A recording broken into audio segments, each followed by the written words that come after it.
Look at that. That button there. And I'm going to start streaming. All right. I think we're All live on right. my end now. So, Looks awesome.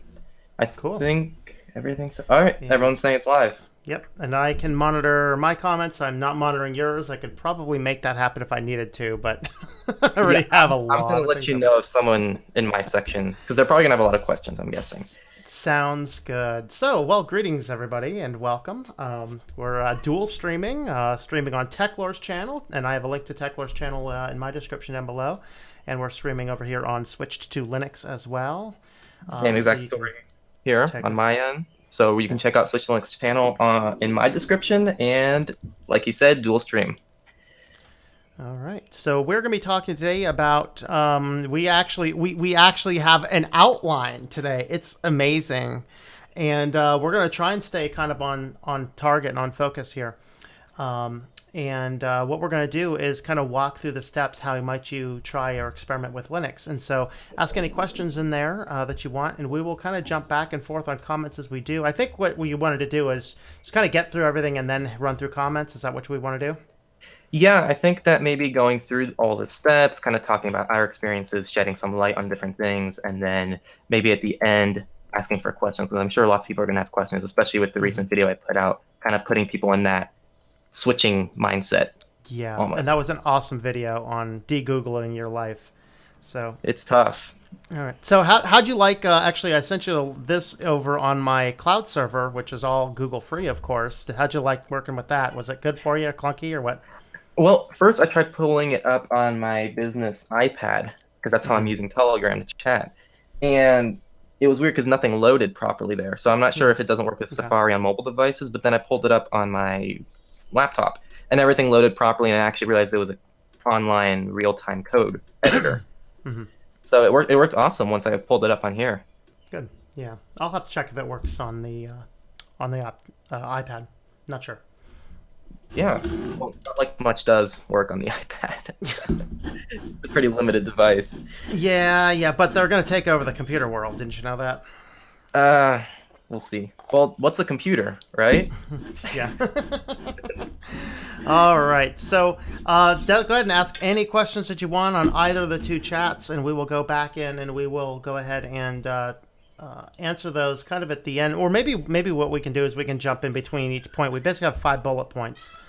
Okay. So maybe between each bullet point, we can go in and keep. That way, we don't get hundreds of comments to come back on. So, Yeah, sounds good. um, Um, so so what do you think about, so you start out with research OS options. mhm. So what do you think is the best thing to look for? Like how I does a person figure out what Linux distro to use? Yeah, I think the hard part about Linux, it's the good part is we have variety, and the bad part is we have variety, because there's too many, in my opinion, and there's distros that come out that's like it's really nothing more than another distro with one or two more packages and a different theme, and maybe we have too many of those. So I would definitely look to stick to some of the core ones that kind of start out. Of course, the most pure guys, you go Solus, Debian, Arch, because these are like the core that everything else is done. Of course, we have the Ubuntu family, which is a very good system.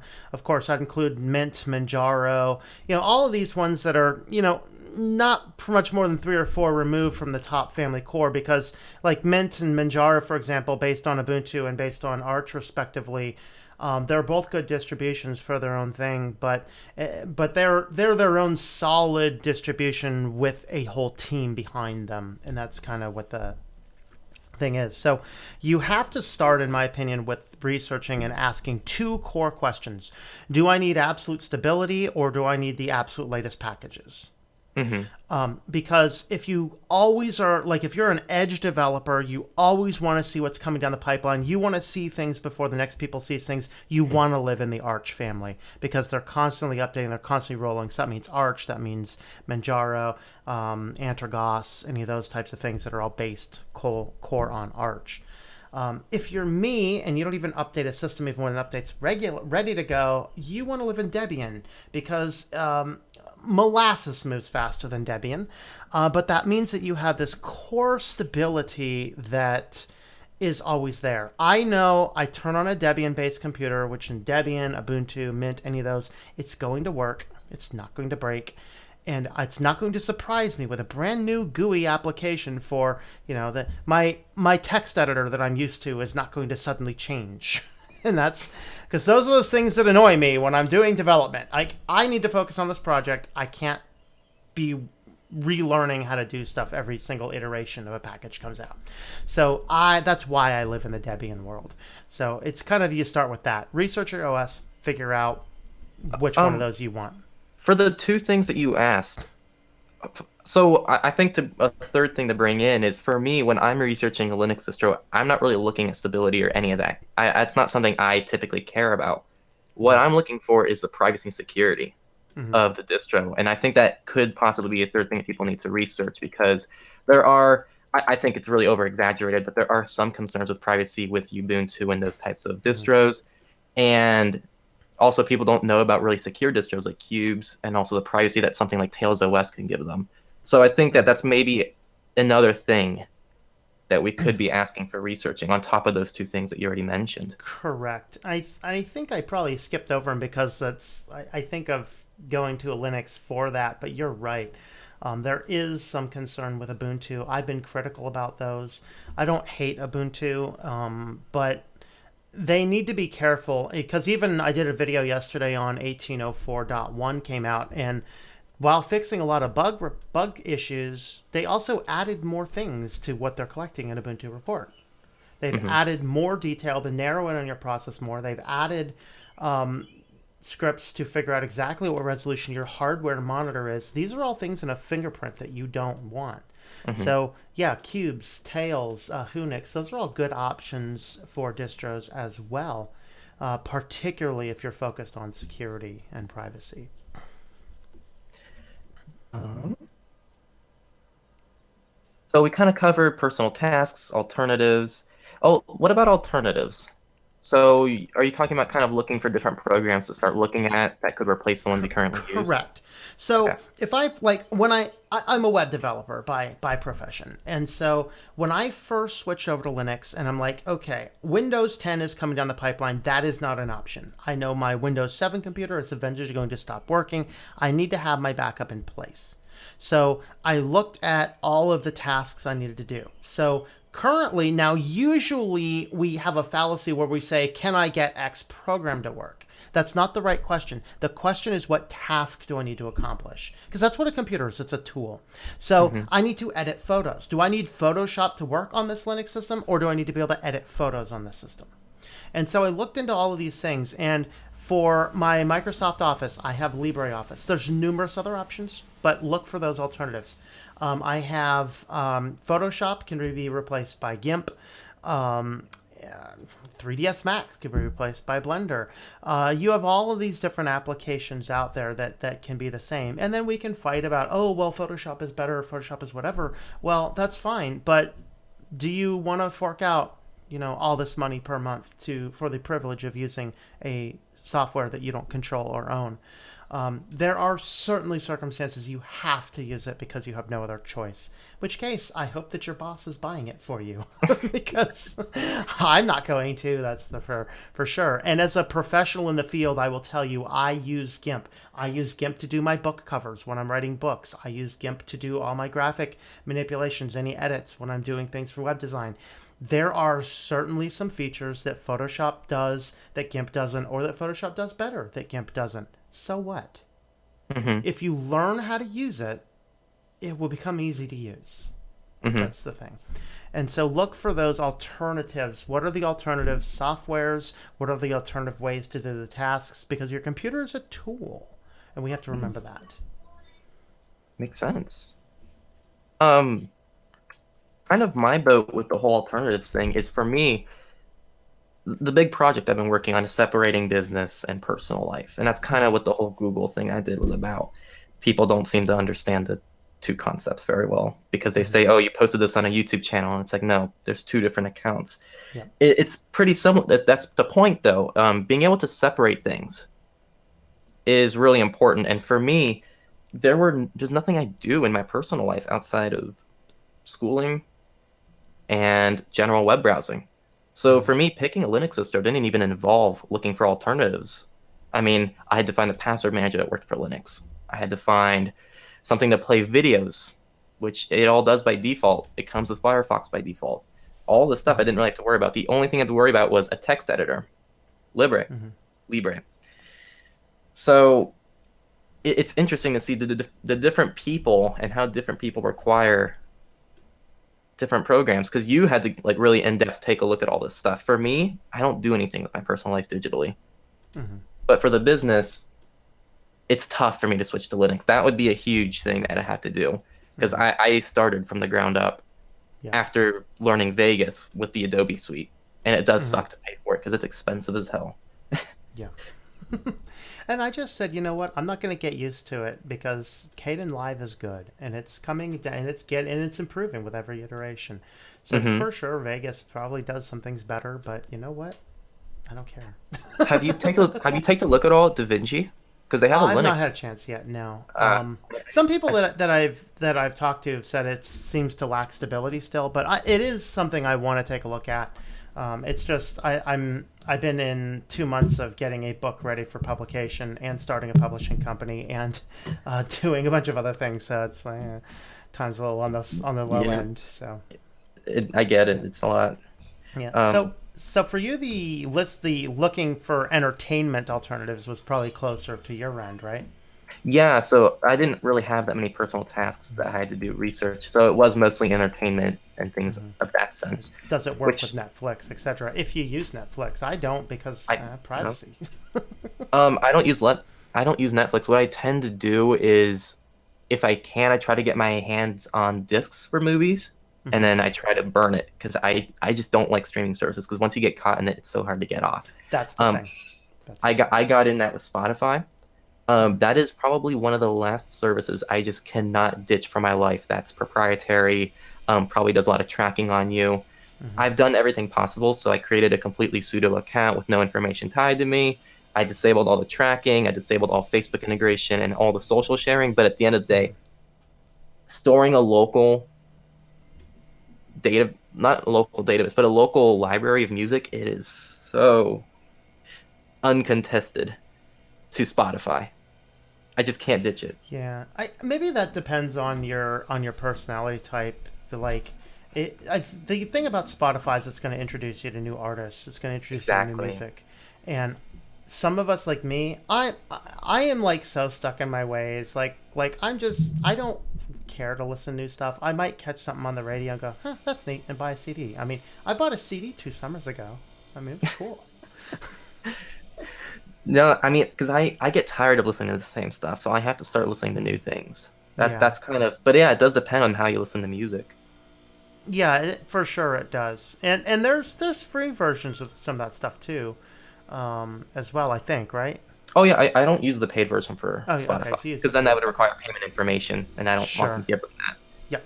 Good. Um, Yeah, so and pretty much any of those will work. Like Spotify's on Linux. I'm sure you found that, right? yeah, def because Yeah. it's running on my Debian laptop, and it works Yeah. really well actually. They didn't Good. used to Good. have a Linux client when I used Linux like 3 or 4 years ago, so it's Hmm. relatively recent. It's really It's nice. yeah. It is a new thing. For some reason, my Telegram is on. There you go. Turn off Telegram. Save as much bandwidth as I can. Yeah. All right. Um, so for step two, you say determine how to test the OS. So this is kind of the time where you're going to test it out to make sure it works for you. What do you have to say about that whole process? Sure. Now, there's some warning areas. The biggest warning area is do not dual boot for testing. Too many possibilities of killing your current system. Now, if That's a you've good one. rested on a system, I think you added dual booting in later. We'll get into that later. But as far as testing, the best ways to test things, obviously, if you have a big beefy computer, you can run VirtualBox and test some Linux distros in a VirtualBox. And some people are like, yeah, it just doesn't work as well. It really depends on your computer. My computer here, I'm running a Ryzen 5 1600, and it's got 12 threads. I can easily give 4 cores to a virtual box and it runs just fine. I got 16 gigs of DDR4 RAM. I can give it 4 to 6 gigs and it's just fine. Hmm. Um, so testing with a VirtualBox is a fine thing. Now, I do have a Mac Mini down here from circa 2012 or 13 ish. VirtualBox does not run well on that. So if that's the case, another good way is live keys. So of course, just a little USB key, which you can install on these. We'll get to that later, or just burn the ISO to this. Boot your computer off of this guy here by going into. You can either go into your BIOS if you're gonna be experimenting with a lot. Go into your BIOS, change it to always boot off of one of these if it's present first. Mm-hmm. That way it's easy. If something's plugged in, it boots Linux. If something's unplugged, it boots Windows. That's easy. Mm-hmm. So live keys, virtual machines, or if you have the money, pick up an extra computer somewhere, maybe a used one, grab something off Craigslist, eBay, Amazon, whatever else. You could get a second hard drive. This is very nice if you happen to have a tower that supports 2 hard drives. Or whatever else. So that's kind of the ways you want to experiment. Figure out how you're going to test it. Are you going to burn it? Are you going to run it with a VirtualBox? Or are you going to put it on an alternative computer or an alternative hard drive on the computer? So those are kind of my thoughts on determining how to treat it. Yeah, those are all great options. I've used live USBs to get access into computers I got locked out of. That was very useful. They're great for testing, and you can plug them into any computer, which is really useful. Yeah. And that's why, I mean, having one of these with Tails, with a Tails persistent drive, is great to throw on your keychain, because you're at a buddy's house, you're like, oh, I gotta need to check on something. You just plug this guy into any available computer and boot into Tails, and you got an entirely secure system that it works well. I'm sorry, I cut you off a little bit. Go ahead. On top of that, virtual machines, I've had mixed experiences. Kind of like you, I've tried using virtual machines on Macs. Like you said, I'm not sure why it didn't run very well. Even though the Mac specs are for them decked out, it doesn't run very well. My personal, well, not my personal, my business desktop, which is a powerhouse, it runs virtual machines like that. 32 gigabytes of RAM, 16 threads. It can handle all of that. So I think if the computer can handle it, it's a good way to go. But as for my personal laptop, it runs on an Intel Pentium and 4 gigabytes of RAM, because that's all I need. I mean, I think a live OS is definitely the best way to go. And what you said about dual booting, I never even thought about, because I actually used to test out with dual booting when I was probably 14, 15 years old. And I never thought about the possibility of possibly erasing my entire Windows operating system. You could accidentally do it pretty easy. Yep, I did do it. Not through that, but I messed up Windows all the time. You got to break things. Yeah. So I had to reinstall Windows 10, it's getting, like, the advantage of Windows 10, it's easier to reinstall Windows now than it's ever been. Great. It's great. And so it used to be a lot more of a hassle than it is now. But still, you don't want to have to do that. Yeah, it's a pain. And I mean, actually, Windows 8, everyone complained about Windows 8, but I didn't praise it. The UI was awful.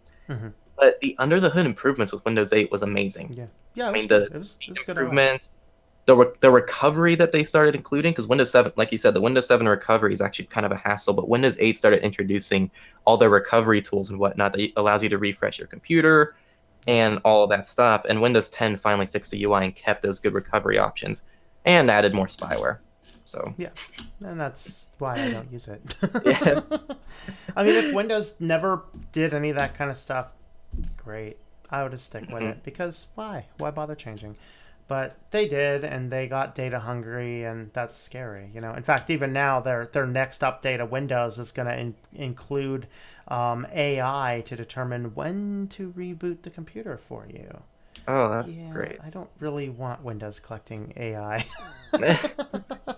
Android's already going to start having it. Yeah. Android P. Yeah. Before we get into the next topic, let's go ahead and have a look at our respective comment threads here and see what we get. Okay. Real quick. So I'm just going to say the general hello to everybody in the comments. I'm going to kind of scan for comments a little bit different than I usually do, but that way we don't go forever just reading the different stuff. But You can ask questions. Shabam, I think I pronounced that correctly. I apologize if I butchered it. Sup, homie? Sup, prof? Yo, yo, yo. Okay, so that's where I am at. I'm at State College, not too far from Penn State main campus. Someone asked, can you play GTA 5 on Linux? I'm not Oh, sure, I have actually. no idea. Go to the Steam library and you can sort by Linux games, and it'll tell you whether or not GTA 5 Yeah. supported. The I other don't place think. to check is check winehq.org, which is the wine place. Somebody will have looked into that. How do you connect to OneDrive on Linux? You're probably going to have to stick with their web client. I doubt you're going to be able to find a way to get that to Um, work. there's actually the online accounts on GNOME 3. There's the online account functionality, which actually you would have if you're running Cinnamon on Debian. I'm not sure what it Uh-huh. does. If you go into online accounts, there's actually a place that you can plug in your Microsoft account. Um, Oh, the thing is, I tried this the other day with a test, and I was not actually able to see it quite as easily as I saw it in other places. In theory, you should be able to do that. You should be able to log in, and it should create for you a folder to sync those up. I did not see it on my test machine, but I'd have to experiment with it further. But you uh-huh. should be able to do that. Because what Interesting. happens on Nextcloud is if you sign in with Nextcloud, same with Google Docs, I think Google, I'd have to double check. When you sign in on the online accounts on any GNOME derivatives, so GNOME, Cinnamon, Budgie, then you should be able to get a mounted connection to inside your file manager. Hmm. I know it I didn't works know that. on yeah, I know it works on Nextcloud because I use that feature all the time, but I thought it worked the same way on Google and on Microsoft accounts, but I'm not sure. Hmm. That's a good thing to test. Meaning to get a ham radio license for all ages, but never got around to it. Oh, go get a ham radio. Go be a hammer, man. Carlos, greetings from Brazil. Greetings from the US. Ubuntu got sold out, my dudes. Yep. I agree. Pizza loving nerd. Hey, Welcome. Pizza Pizza. How's it going, Pizza?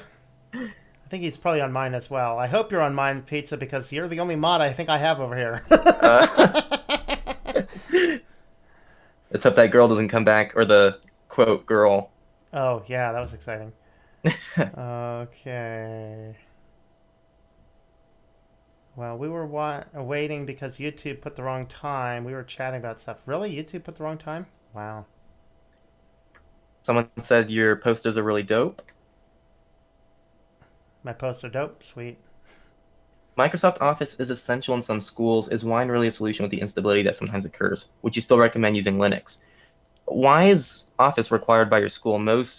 I'm pretty sure Libre does allow you to use, it Hmm. does allow you to use Office extensions, so you should still be able to edit Office documents. Yeah. Now, the schools that are requiring that generally are requiring a Microsoft account, which means you have access to the online SkyDrive, which I think is so immoral and unethical that schools should do away with that because here's what we're going to see in about 10 years, okay? And if you think this is conspiratorial, check out like 2020 now with there was the twin separation experiment. Nobody knew this happened until 30 or 40 years later, where twins were separated out and then literally studied through their entire developmental times. The kids didn't know it. The adoptive parents didn't know it. The adoptee parents didn't know it. Nobody knew it. 30 years later, it comes out, yeah, they've been separating these twins to see is there really any real type of bond behind twins. So understand this with Google accounts and with Microsoft accounts, every school is generally either forcing a Google account or a Microsoft account on every student. There Yep. is no consent from the parents. The school is giving all of that information, the birth dates, everything that they want by default, just handing it all to them. And now these people, because the kids are trained to always be logged into these devices, what's happening is they are able to study children as they develop from K all the way into adulthood, linking it to an exact personal profile. That is scary. Hmm. All that to say, by saying Microsoft Office is required, usually that means that they have an online the Office 365 ish account, and you can access everything from the web. So deal with it. But yes, LibreOffice can be set up to work with that. In fact, I did a video about that 2 days ago, I think, specifically how to set up LibreOffice for maximum compatibility with Microsoft Office. So you can do that. Hmm. Gary S asks, what do you think of Parrot OS as a daily driver for privacy? I have not used Parrot. Okay, Parrot, to my understanding, I thought Parrot was more of a. I don't think it was a security as much as it was a. It's a penetration testing. I believe it's a Debian-based got penetration it. testing So system, it's but kind of I'm not like sure. Kali. Kind of, yes, it is a Kali uh, derivative, or not derivative, like competitor. If you want security and privacy installed on your computer, you want cubes. Let's see, 1984 is an amazing book. Yes, it is. But check out Brave New World. Brave New World is That's a good one closer to too. where we are. Yeah. We in our English class in my senior year, we had to read. Well, we had to choose between reading either book, Hmm. but it was cool because I read Are 1984, and then the other people had to present about the other book. So I pretty much know are about your both. guys are your guys getting buffering, or is it just my guys? Let me see. I'm getting. Are we still buffering? I'm about only about a No third of the way through the one's comments. no one said anything on my end. Okay, there are buffering issues. A lot of buffering issues on my end. Huh. Interesting. Let me look at my settings real If quick. you can't play Cookie Clicker on Linux, then I don't want it. You can still play Cookie Clicker on the websites. Pretty much the same game. There's not much to it. All right, I'm gonna increase. I'm gonna increase my buffer cache. See if that helps. Okay. Actually, I'm gonna increase it more. So how's everyone's day going in my comment section? Trying to keep up here, guys. So bear with me here. Okay, guys, I just put in. I just adjusted the online cache. So let me know if that helps with the buffer stuff. Of course, I won't know it until I get to the bottom of the comments. Old the Swamp Crew, you say that you would use Linux, but you game 24/7. I would recommend you at least try separating it so you can have a version of Windows installed that is only used for gaming that has none of your personal information on there. And you can have Linux either in a dual boot fashion or a separate device only used for your personal business if that's what you want to do. It's not a bad solution if you have to game and it's something that you're really passionate about.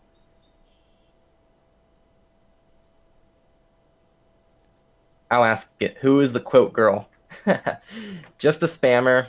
If you want free services, I think that she claimed to do that too. Yeah, there you go. Cubes is hard for newbie though. Yeah, and I need to refresh my my cubes tutorials for 4.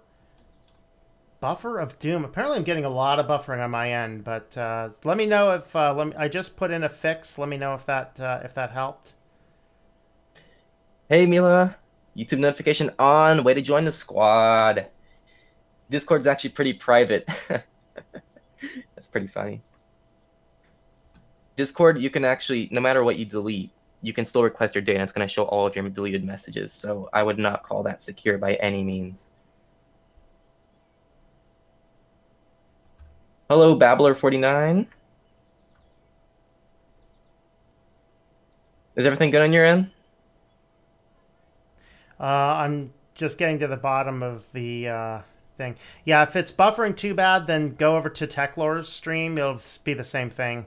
Apparently, he's not buffering. I was, but I'm showing a little bit more stability on my end. So hopefully it will. Let me shoot down to the bottom, guys. Let me know if it's still buffering or not.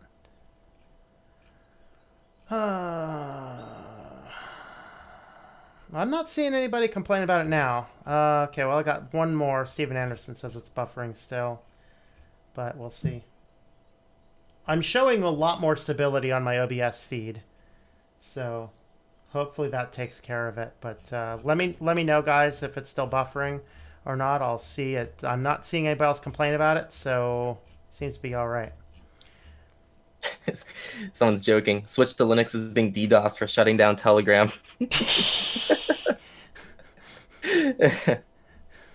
That's very possible. Very possible indeed.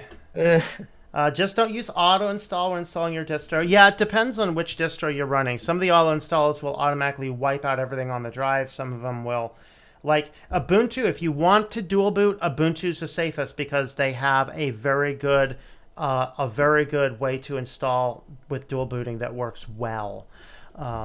So that's something we can touch on a little bit later. But yeah, a lot of installers though don't they don't handle setting up dual booting well, so you have to kind of do it manually. Are you set to go for step 3? I think so. Let me just double check the bottom here, see if there's any more comments. Okay, yep, I got at least one confirmation. It seems to be okay now. So yeah, let's go ahead and jump on step 3. Okay. So step 3 is to install FOSS applications on your existing OS and start getting used to them. So FOSS stands for free and open source software, and it's something that we tend to recommend, not only for the privacy and security benefits, but for the movement behind it. Free doesn't just mean free as in payment, but also free as in you have control of your data. You're free to use it how you want. So do you want to expand on that? Yeah, it's just that for a lot of the applications that exist, there are good versions, and frankly, they're getting better and better and better. Like, I mean, some of them like Kden Live, older version, yeah, it did crash a lot. New version seems to be pretty good, but really, it's just find an application that it's not going to push you into subscription services. It's not going to charge you tons and tons and tons of money. It's not going to lock you into doing things their way. You have the ability to make adjustments to it, and you can pay them what you want and what you can. Some people, like I know you started out, essentially pirating software because you couldn't afford it, right? Mm-hmm. And you make a Good very old good days. argument for why that should be okay. But the thing about the free software is that you don't have to, and that's kind of where the difference That is. definitely. And I think the whole movement behind it is one of the most important parts of FOSS because I'm putting a video together on that. It's all recorded. I just have to edit it. But people overlook the fact that when you're using proprietary software, you don't have control over the software. No one does except the company, which means there might be 5 to 20 engineers who maybe put the program together, and you're relying on them to do everything properly. Mm-hmm. You're relying on them to patch security fixes. You're relying on them to do everything. Whereas if you have FOSS software, there's a possibility of thousands of people looking over code to improve it, to make sure nothing's wrong with it, and to make sure your privacy and security is what's being valued. And I think the movement is what's the most important thing with FOSS. And that's one of the most important things. That's one of the most important reasons to switch to Linux, if anything, so that you're not having Microsoft push out an update that you're forced to update to. You Mm-hmm. can use whatever Linux distro you want on whatever version, Mm-hmm. and you never have to update. Yep. It's great. And you take some of involved in that is transferring a little bit of risk to yourself, which is okay. Hmm. I know that's many of my, not all, but some of my systems are out of date. There's a reason for that because they work. Okay, like for example, I run OM's Open Source Media Center, right? OSMC. For all of my media stuff. So that streams music, it streams videos, it streams YouTube videos, whatever else. That's the things attach my TV to sort of turn my TV, which is a dumb TV because I don't want it connecting to the internet, into a smart TV. Um, all controllable through either a computer, a phone, a keyboard, whatever else. Well, Hmm. the latest version, the latest update, for some reason breaks many video formats. They haven't even acknowledged, well, last time I looked, they haven't even acknowledged that.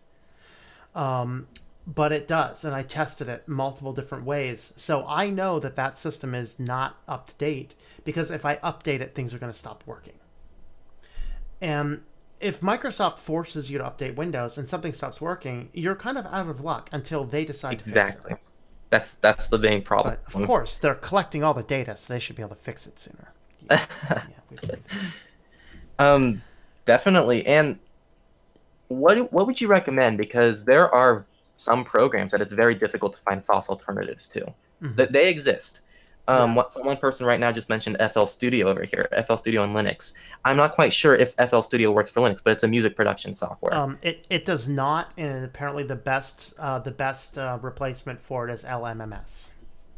I've never heard of it. Yeah. Is it considered to be as good? Could you use it professionally, like FL I Studio? believe there are some people that do. So, like, I have a friend that's really into music production stuff, and he's trying not to get locked into the Apple ecosystem with Logic Pro, and which is very easy to use, of course.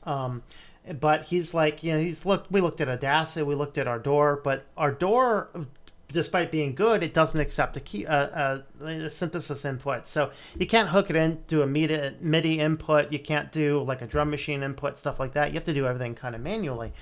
Hmm. Well, LMMS allows you to use the synthesizers. It allows you to do all that kind of stuff that Logic Pro and FL Studio would. So that certainly is an option, and it's in your repos. Just sudo apt install LMMS. It should install it for you. Hmm. Now, I've not personally used it, but there's actually, I have one person, I'm not sure if he's on right now. In fact, I think he is. Kyrie Holmes, are you on right now? Kyrie Holmes is a follower on my channel. He actually has a YouTube channel where he does a lot of things with LMMS. So you can check out Kyrie Holmes' channel and Check that see out. that. That's pretty Yeah. sick. But yeah, LMMS is good, and that's cross-platform. So that's the thing to look for in FOSS is cross-platform. There are some cases where, like, I had somebody who uses super advanced features in Excel that he said he could not get working at all in Libre, and I was like, that might be one of those cases where you might have to be stuck with that, or try WPS Office or other ones. I don't necessarily like WPS, but try it. I didn't even tell him that. I should go back and find that comment and retell him that. Check out WPS and see if that will solve that problem too. Um, um, GIMP, of course, is one for Photoshop. Inkscape is one for Illustrator. And there's numerous video editors. Some of them are better than others. So, Hmm. Um, Before you say boot into Linux, install the applications, and start working on your personal slash entertainment. So is this still part of the testing phase before you fully switch over? And what things do you want to look for before officially moving over to Linux? What do you want to check in your test OS almost? what I'm saying there is kind of that step three is that transitionary time where we start with taking, just suppose you're on Windows and you want to switch to Linux. So you're installing GIMP, you're installing LibreOffice, you're installing all of these open source replacements for things you're doing. And in part three, you're learning how to use those applications, which are going to be hard to use at first. It's not going to be as easy. If you've been using Photoshop for 10 years, you're not going to pick up GIMP and you're going to pick it up and go, oh, this seems so sloppy. It's crap. It's garbage. No, it's not. Remember when you first looked at Photoshop? It's the same thing. Really, it's the same thing. So Hmm. what I'm saying in 4 is now you're working primarily on the Linux system and you're only going back to the Windows system only when it's important and you have to. But you're already on the system. You've already been familiar with the FOSS applications. You're starting to do the actual production stuff on the Linux machine. That's what I'm talking about there. Okay. It's Um, so tough for me to kind of put myself in a situation where I might need to switch over to Linux on the business side of things. For my, mhm, like I said, for my personal life, it was easy. It's just installing the program and that's it.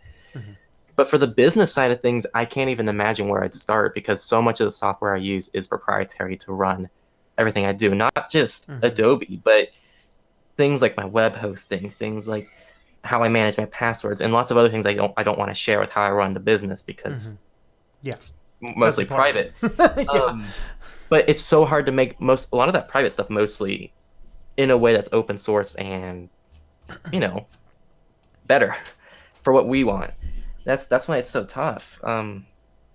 That step four, it's a lot easier if you're not trying to run a YouTube channel. I think Mhm. it depends on what Yeah. you do and if you have a business on top of that. But personal stuff, I think four is definitely a good step to take. Yeah, definitely. And that's, I mean, just decide, determine. I mean, I know for me, I just decided Windows just wasn't an option, so I made it work, even though at places it does complicate your life a little bit more. Hmm. Um, but at the same time, I don't use Windows for anything outside of basic coding, just because that Windows computer is already built, and accounting. That's one of the biggest problem for me. The whole development stuff is a big deal, but the accounting software you use on Windows, which is not compatible with Linux. And there's Hmm. other options you can use for sure. My content creation business all runs through GNU Cache, Hmm. um, but it's not nearly as good as the other system I'm using, which is full professional accounting. So, Yeah. and that's The crap. Ah, it slipped my mind. yeah, Um, all right, so at this point, let's kind of recap everything we've done. So you've researched an OS. You've picked an OS that works for your needs. yep, At that point, you need to test the OS using a live key, virtual machine, or an alternative method like a hard drive or a thumb drive that's laying around. Then you need to start installing the software that you're going to be using on that Linux distro on the OS that you already used to start getting used to it. Or you can test it on a new version, right? hmm At that point, you can boot into Linux, install the application, and start working on your personal entertainment. And is that still done on the test system, or would you recommend doing that on the system that you intend to be the permanent one? I would, because Linux is so portable, I'd do it on the test system. Got it. Because I mean, literally, Linux is so portable. I have a folder on my NAS called Mobile Home, of course, Hmm. and literally that is when I wipe this media computer that's just off screen here because this distro does change from time to time. When I wipe it, I just dump everything back into that folder, add a new distro, move everything back, and guess what? My email accounts are back, my emails are back, my documents are back, my images are back, my settings are back. That's how portable Linux is. Hmm. All you need is that home folder, particularly if it's a similar base. So yeah, you're really starting to do that initial work on there, and after you when you forget the last time it was you logged into Windows, it's time to just either wipe it and go on, or to dual boot, do an official dual boot, which is certainly a lot cleaner. There's Hmm. just some potential challenges with it. Yeah. I had zero issues dual booting on the same drive Hmm. with Ubuntu and Windows back in the day. This was a long Yeah. time ago. And I tried it with Mint, it worked the same way. As for different drives, I think doing it with, if you have a separate drive in your computer, so typically, actually, lots of newer laptops do have a 1 terabyte hard drive with an SSD. So you can actually put Hmm. one on an SSD and one on the hard drive, or Hmm. both on the SSD. The configuration is really up to you, but having a desktop is really nice because I can have two SSDs or three SSDs or four SSDs, and each of them runs their own version of Linux. Yep. And that's something really cool. And that's one of the reasons why I use a desktop for my business stuff. Because if I want to test out a new Linux distribution, I have a spare 500 gigabyte Samsung SSD that I can use just for that. It's great. Hmm. Um, so after you've done on that, all that, you have step five, which is spend some time getting used to your new system. Yep. Remember when you first turned on a computer and how hopeless you may have felt. You know, Yeah. it's funny because I don't have a notable moment when I first turned on a computer. You young bucks, man. Yeah, it's I like, mean, do you remember like the first time you turned on a computer and started using it? we'll put it this way: it was DOS 4, so the answer is yes. That is weird. You I turn never it thought on, about you get that. only a solid green screen with a little C colon blink blink blink, and you're like, now what? And the internet didn't exist, so I could not exactly go on to the internet and look up what to do. And computer books didn't really exist. Kitty wanted to come up and say hello to everybody. Hello, kitties. And so, yeah, that was kind of the and that's kind of how it is. Maybe if you've ever switched from a Windows to a Mac, or Mac to a Windows, or an Android to an iPhone, or an iPhone to an Android, or any of those types of things, it takes getting used to. And that's one of the things that keeps people from switching, is that they don't necessarily have the patience to relearn how to do the tasks that they already know how to do, and that kind of locks you in. And But that's that's what companies want you to do. See, correct. that's what Google wants to lock you in a super Hmm. convenient ecosystem that offers Yep. every service you ever need to use in your Yep. life. And that's why people don't understand the difficulty it takes sometimes to leave these services. Delete, Hmm. like I said in my video, it took me 3 months. And it wasn't the 3 months of, oh, 1 week I'll do one thing. I mean, it's every day spending 2 to 3 hours doing something because I wanted to Hmm. sort through all my emails. I didn't need to download thousands of spam emails that I kept over the years. So I Yeah. wanted to remove that so I could save that to my external hard drive and things like that. It makes it so difficult, and that's why I think it's good to educate people when they're young, Hmm. when they're 10 and they're just starting to open accounts and teach them, look, there are better ways to do it than just signing up for a Google account and letting them handling it for you. Yeah. You should take ownership of everything, do it yourself, store it locally, or find more secure ways to store it Hmm. online. Yeah. That's how I think it should be done. And like Hmm. you said earlier, making Google accounts for students kind of makes it seem like that's the way to go. You're teaching students this is Hmm. how you do things. You're Yeah. supposed to use Google Docs, you're supposed to use Google search, Hmm. and that's a problem. I'm lucky that I didn't have to deal with most of that. The first time that we started getting Chromebooks and that stuff was my junior year in high school. Hmm.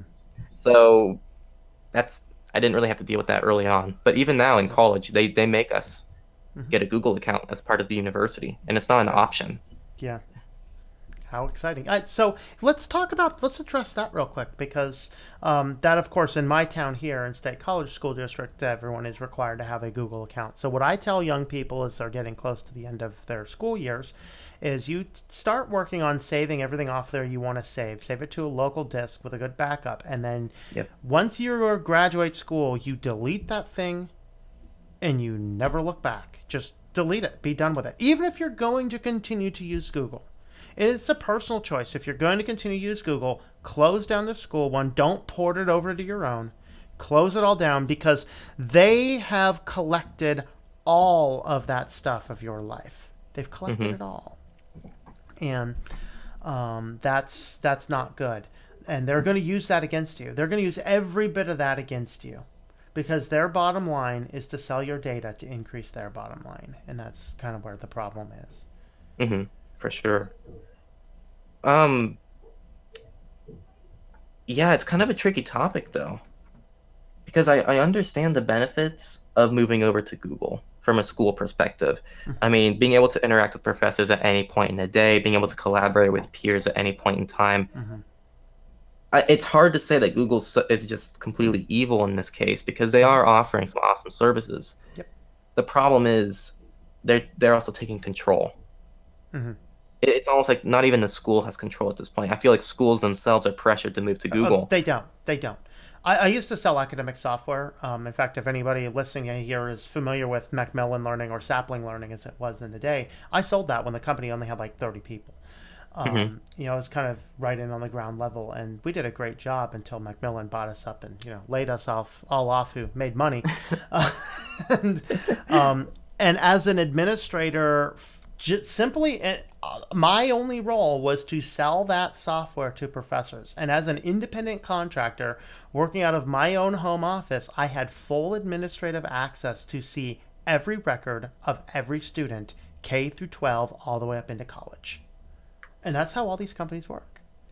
All of this data is on someone's servers, and everybody in that company, not everybody in the company, but certainly myself, certainly all of the account managers, anybody in selling, anybody in the tech field, which literally was about everybody in the company outside of the finance and marketing guys, every one of us could go in there and see every student's, their exact grades, their exact everything. We could have adjusted it, we could have changed it. That's how insecure this model is. And that's not unique to that company. That's every Hmm. company. That's the problem. There's the case of the Facebook VP or something. I don't know if he's a VP. Somebody high up in Facebook was caught utilizing their data and utilizing their data to stalk women, really, is what he was doing. And that's scary stuff. Yeah. Um, yeah, that's just I didn't know about all that. Yeah. Um, I think that wraps up the whole switch. So at this point, after going through the whole process, you should be switched over to a Linux distro. Yeah. That's the goal, So at least. I'm seeing a lot of things in my comment feed now like gaming on Linux, which I don't game on Linux, so I can't say for sure. Um, but it's getting better. And let me tell you what's going to make it really good on Linux is the Google, because they're pushing their new OSs that are kind of starting to do that, right? And the Chrome OS is Gen 2. It's Gen 2 Linux. And so the more Chromebooks become pervasive, the more software will be built that will work on Chromebooks, ergo will work on Linux. It's the same code base. So that's actually good.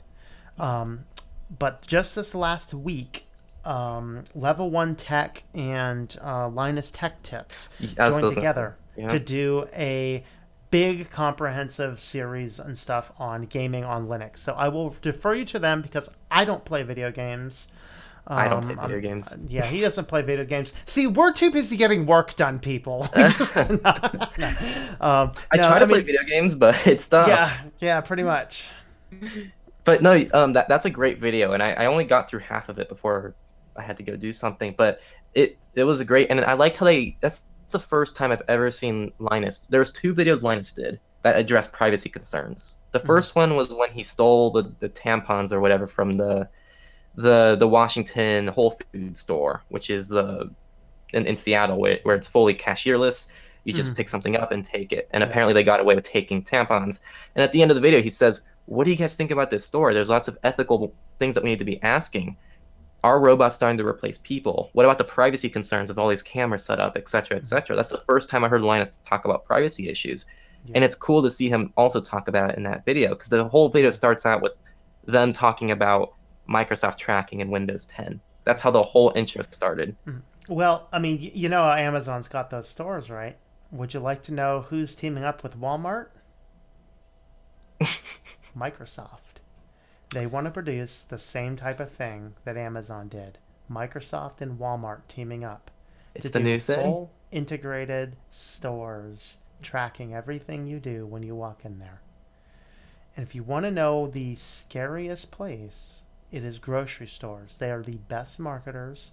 They're some of the best things. They have some of the best tech.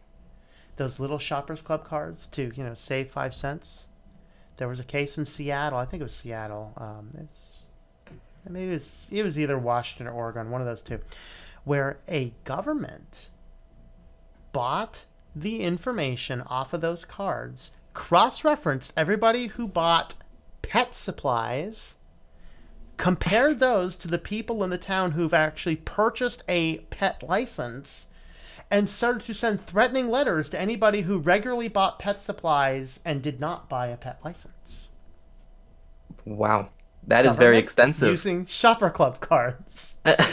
I just don't use them. Here's a tip for you: almost every single store has one of those cards up front, and if they don't, they can, like Wegmans, for some reason you have to call a manager to use one up that they don't have them up front.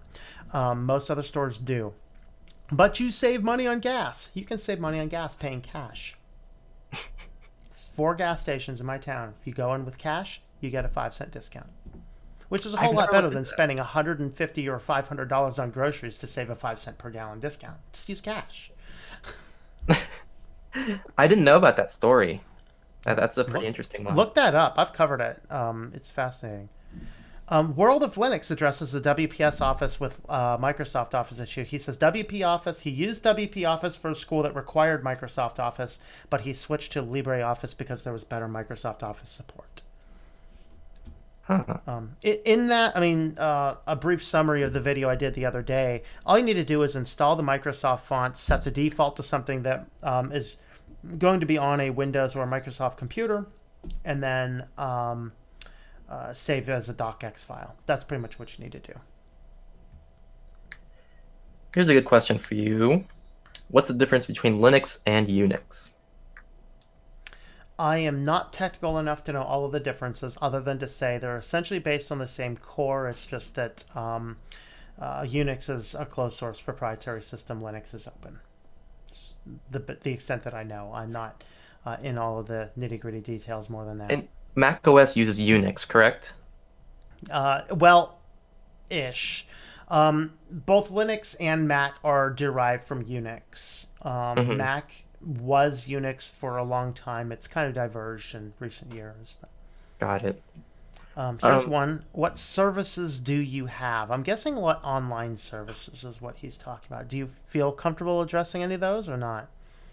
for my personal life or business life? I don't know. It's Because if just it's my what personal life, services I do you can go have. through those pretty quick. Yeah, let's do that. Let's just do personal because businesses are businesses. Let's just talk Yeah. personal. Let me just pull up my password manager on my phone. It's not much to go through.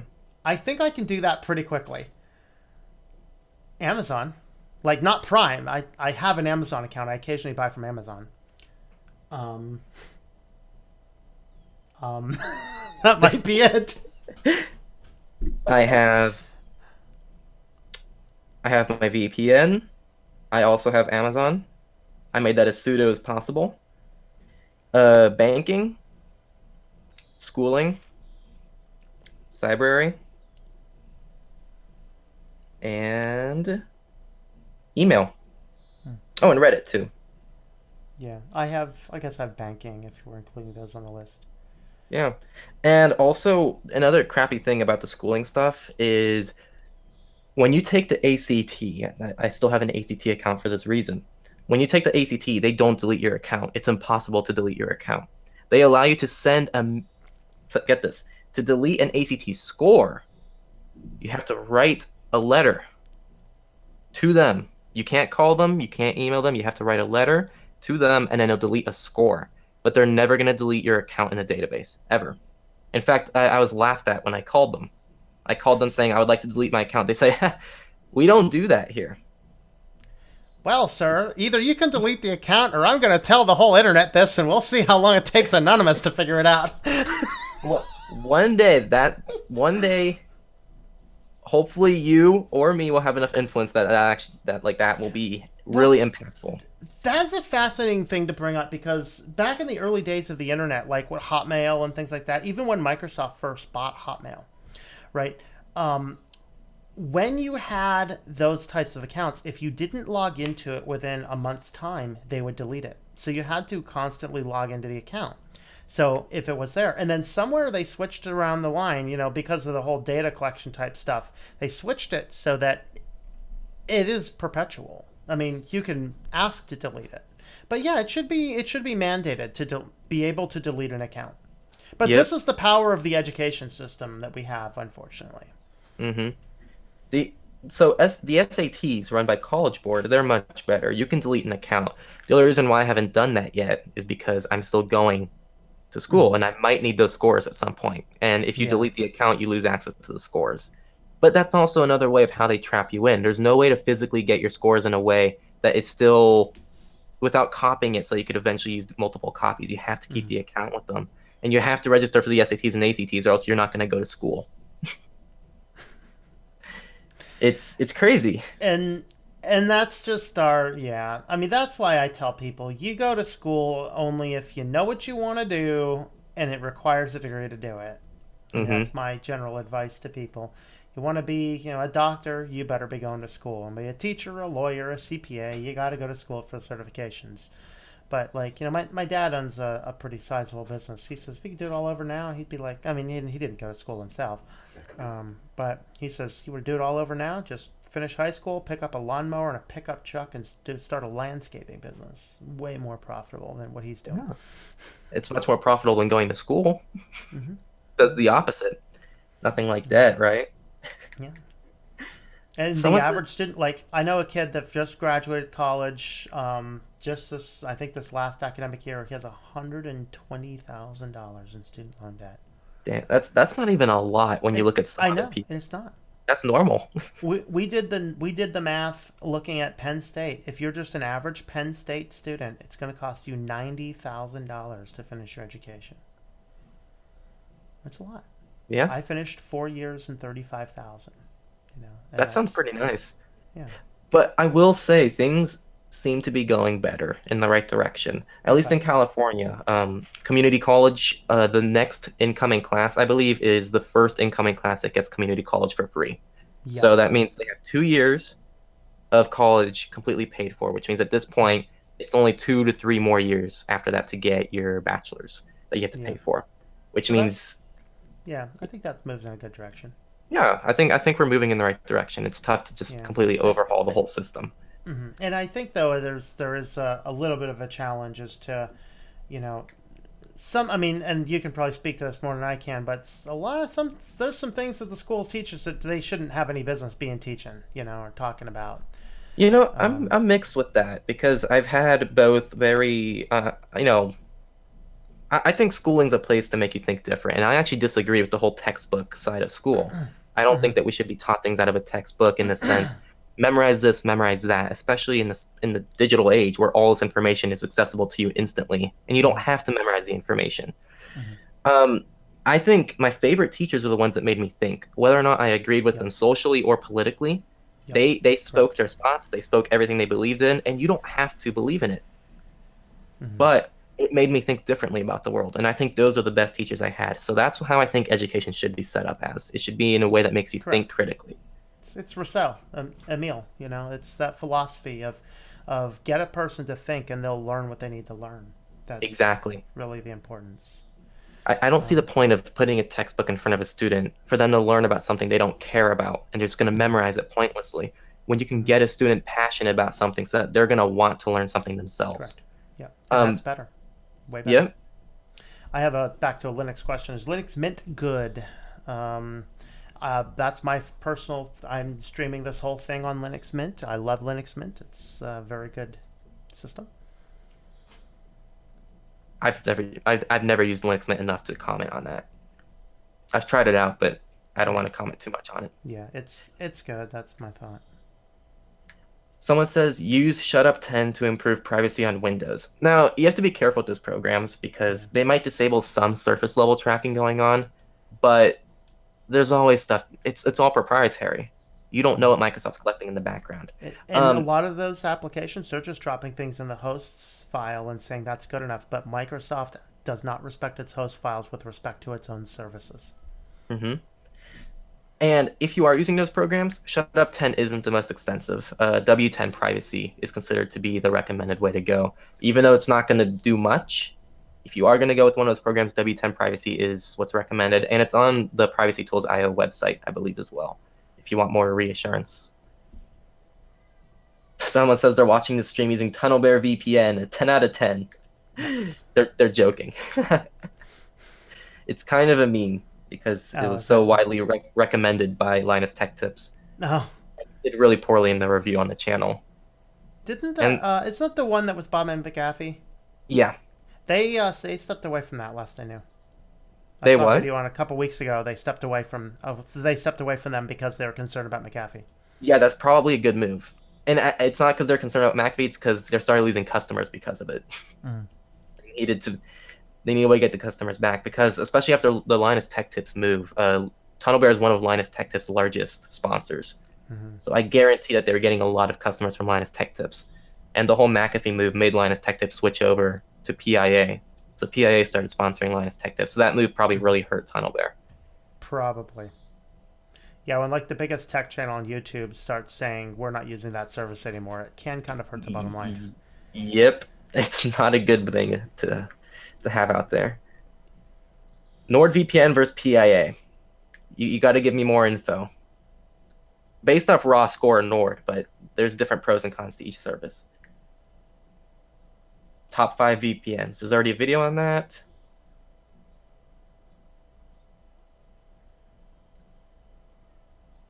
Make all software free and mandatory. Preach. I mean, there's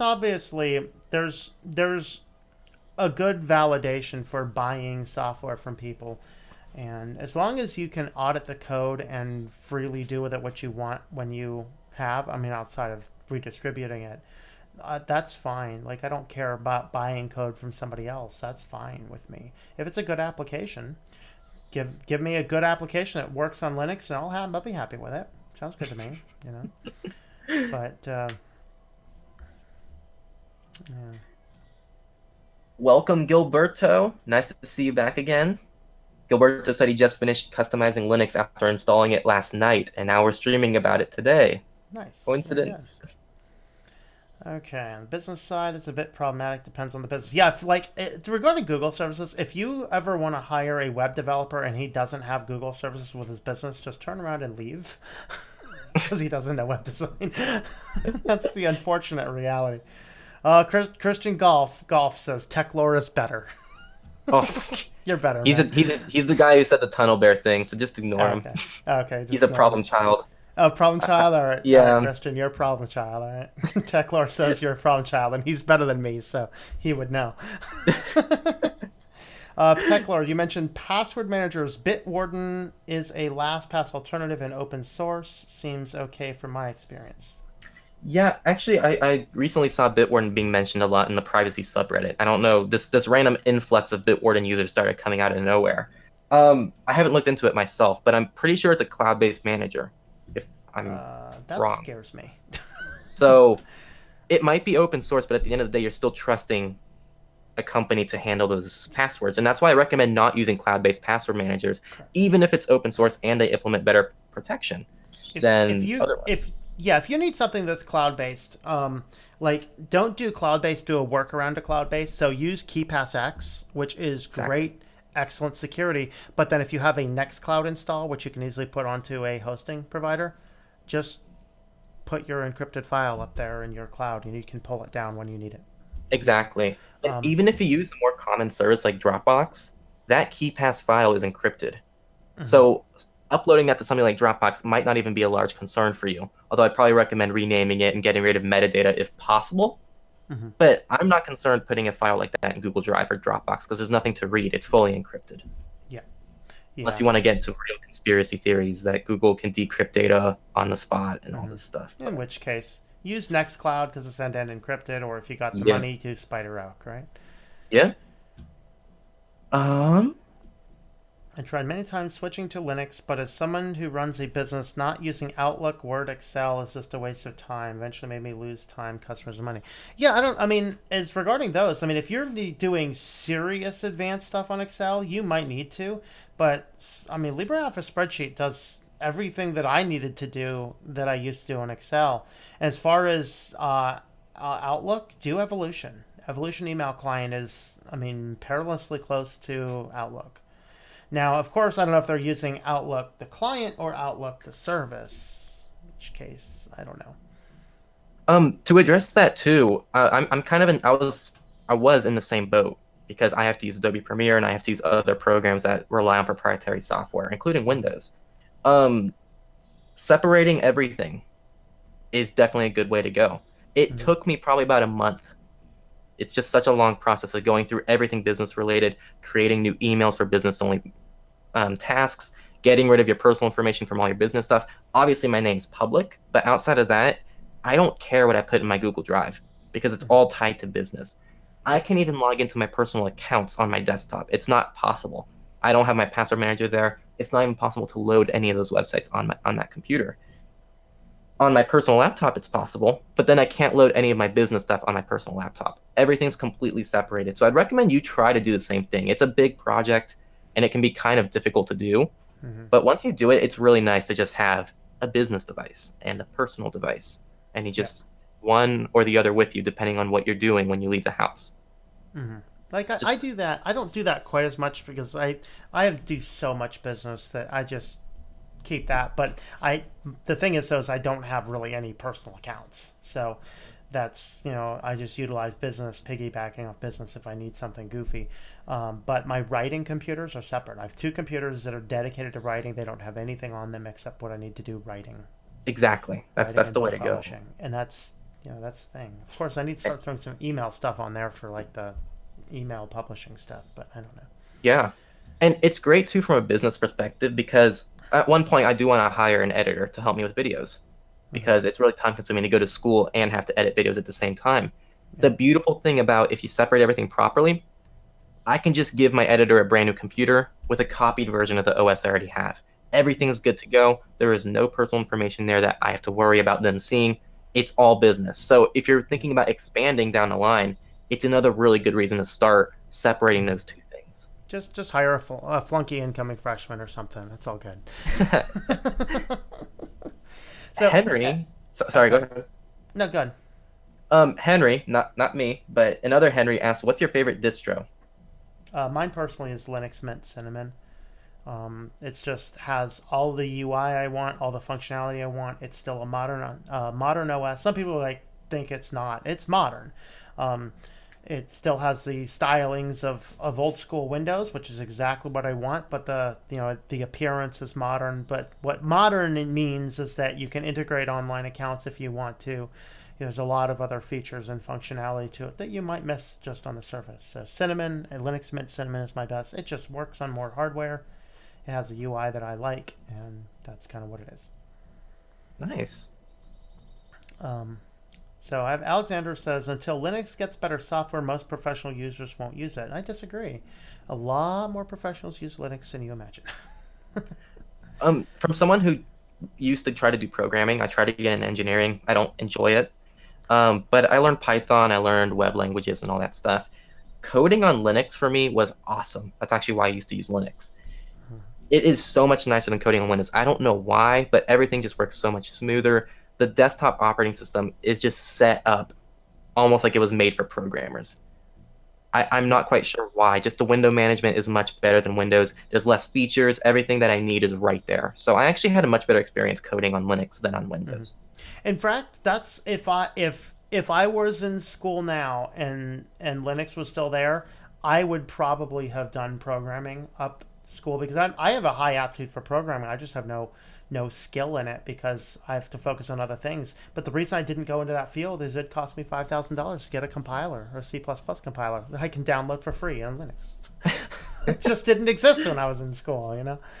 That's crazy. I didn't know they charge so much for certain compilers like that. Because guess what? Microsoft was the only place to get a C++ compiler. Of course. Antic Design says if you won't have a business once they start charging you monthly subscription fees. Amen to that. It is a big cut. And they want their piece of the pie. Gilberto says pretty soon he's not gonna be in streams because he's gonna take the leap of faith and ditch Google completely. I'm gonna make a fake account just for YouTube though. I'm happy and sad to hear that. It's great to see you're deleting your account, but it's also nice to see you on the streams. But when you make your fake account, make sure to let us know who you are so we know who you are. Jan Lopez apparently knows more about how the professionals are using it. Blender apparently is used by movie professionals. Oh, Blender's an amazing piece of software. And Ubuntu is used in NASA. Yeah. Very cool. I think Debian is used on the space station, though. Someone asked, what would you recommend for a good Linux distro, just browsing the web in daily use for security and privacy and having it as your primary OS? For me, I use Debian. It's great. What would you recommend? Linux Mint? Probably because that's kind of my go-to.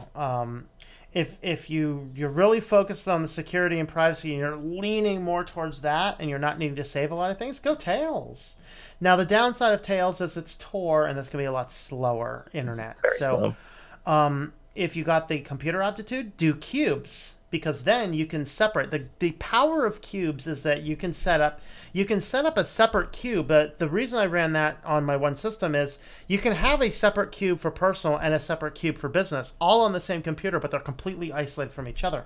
You can also set it up so you can go through the internet on Tor should you need to, but you can go through the ClearNet on other things. That's the power of cubes. If you're just a basic, just trying to get started, I'd probably do Linux Mint because it's a lot easier to install and get configured than Debian is, to be honest. Although Debian's not hard, it's good. Yeah. That's actually what I'm running beside me right now. Debian's an awesome computer. Someone asked me, but I'm guessing you know more about this because I'm not quite sure how to do this. Any way to have an internet connection only run in a VM and not the host? You might be able to set up a host to block all connections except to run just in the VM and not in the host. No, yes. Because the VM takes its internet connection from the host that I know of. But couldn't you set up a firewall to just block all connections except a VM connection? You could. That's probably the best. That's the only way I could think of to do that. That's what I'm thinking. There is actually one of the ways you can do it which is more like a pass-through, because there's two ways that you can connect a VM to the internet and to the networking stuff, and when I do go back and do my Ubuntu server videos on WordPress stuff, you actually have to set up two separate network adapters in a VM to do things the way I was doing them there. One of them gets to the internet, the other one gets you basically a local profile on that local computer. So it just kind of gives you a dueling system. I think that might be it. There's a specific name for that, but even that, I'm not sure. Yeah, I guess the firewall would be the only way. I don't know. Yeah, it's a tough question, actually. Here's a good one. Is it safe to connect to a VPN server in a 14i server, even if the provider is based outside of the 14is? That's a very good question. So even if your provider, let's use Nord for example. They're based in Panama. Nord has servers based in the U.S. Is it safe to connect to those U.S. servers, which are based in the Five Eyes? The answer is kind of iffy. From the research I've done, it could possibly be a concern because those servers still fall under U.S. jurisdiction. So the U.S. does have the ability to pretty much go to the companies that are renting those servers and start making them log, even though Nord's jurisdiction is outside of the U.S. Um, on the positive side, it has to be done on an individual server by server basis. So the odds of the US requesting all 2,000 plus NordVPN servers in the US to be compromised is very slim. Mm-hmm. Whereas if they're able to contact Nord directly and make all their servers start logging, that is a big problem. So I Mm-hmm. think that it's not as big of a deal as having a server directly in the having a service directly in the 14 eyes, but it should still be a concern if you're looking for the utmost privacy. So try to select maybe Mexico. It's right outside the US, speeds shouldn't be that much slower, and it's Mm-hmm. outside of the 14 eyes. Yeah, there you go. Is Canada in the 14 eyes? They're in the Five Eyes. Canada's in 5. Okay. So that's a no. Okay. um, but yeah, that's a good Uh-oh. question. Mugen says I'm getting old. Yes, I'm aware of that.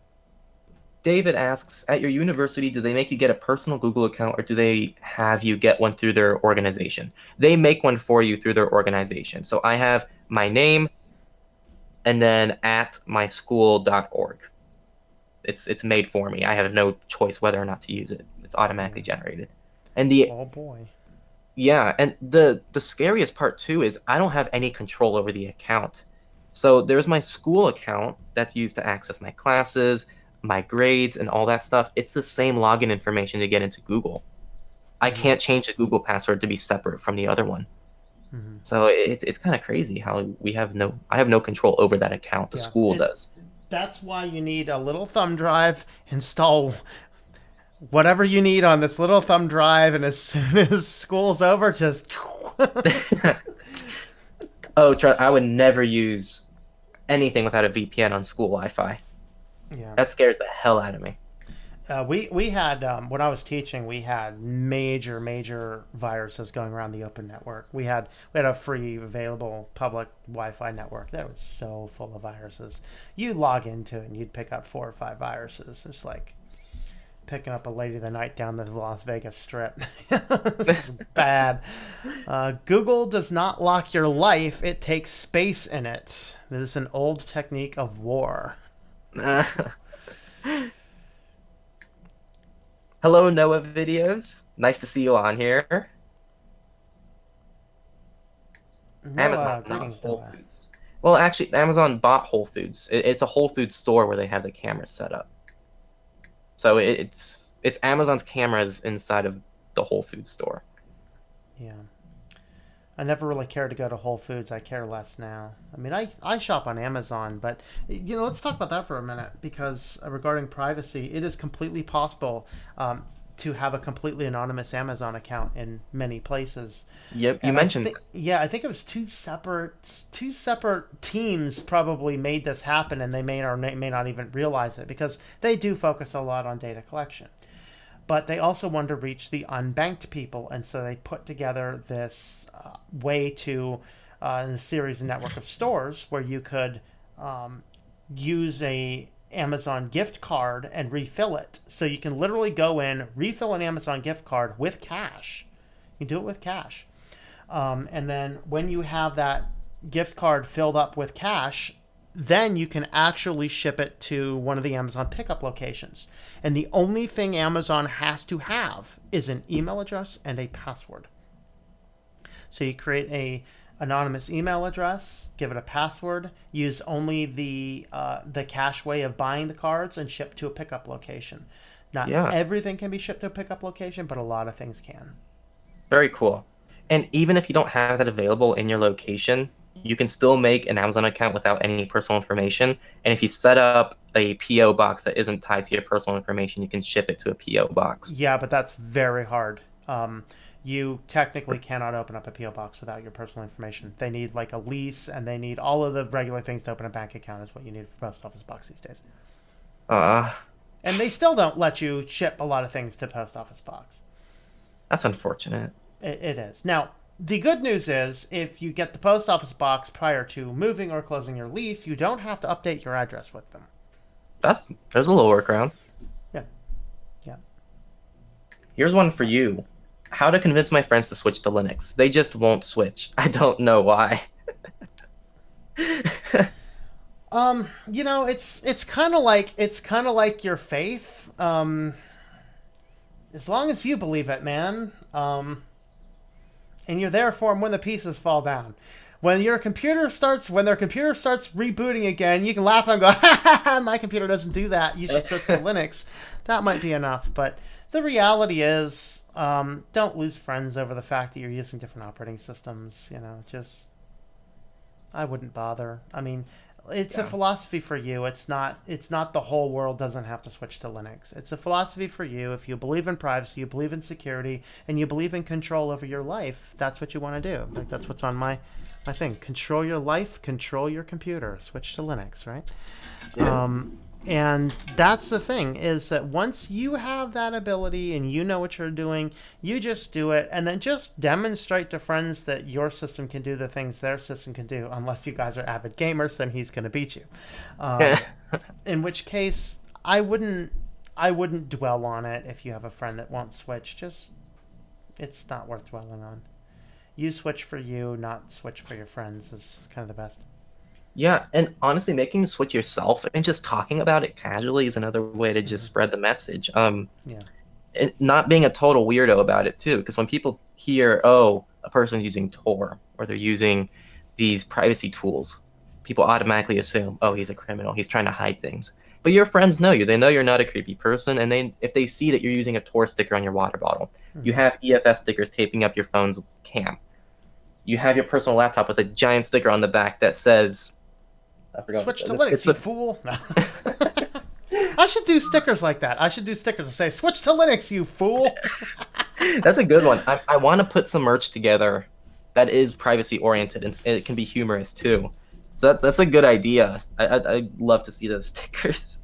I'm But going to look into that. yeah, but like you're absolutely right. Just doing it yourself. I think people see it, they recognize it, they question why is he doing it, and when they ask about it, you just tell them, I am concerned about my privacy. That's the most important thing that we can do, I think. Yeah, absolutely. And that's right. I want to acknowledge a $2 super chat from Analog IDC. Thank you, man. I missed that when it came through. I did not see that till I was scrolling through my comments. So thank you very much. Someone is talking about screen tearing in Linux Debian. Sounds like a GPU issue. Yeah, someone said graphics driver. If you have a AMD APU, the non-free drivers will have a lot of screen tearing. You have to enable the non-free drivers, and then that should fix your screen tearing in Debian. You can message STL for that one, Gilberto. Yeah, if If you you need shoot me more a help. message, I think I have a video on how to fix all that stuff. I'll have to look for it in my catalog. Let's Okay. see. That many pages. I use the DuckDuckGo extension to block trackers. That's kind of a hit and miss thing for me because there's so many extensions that are malware themselves. There's obviously some that are good and some you can vet, but there's a lot that are malware themselves.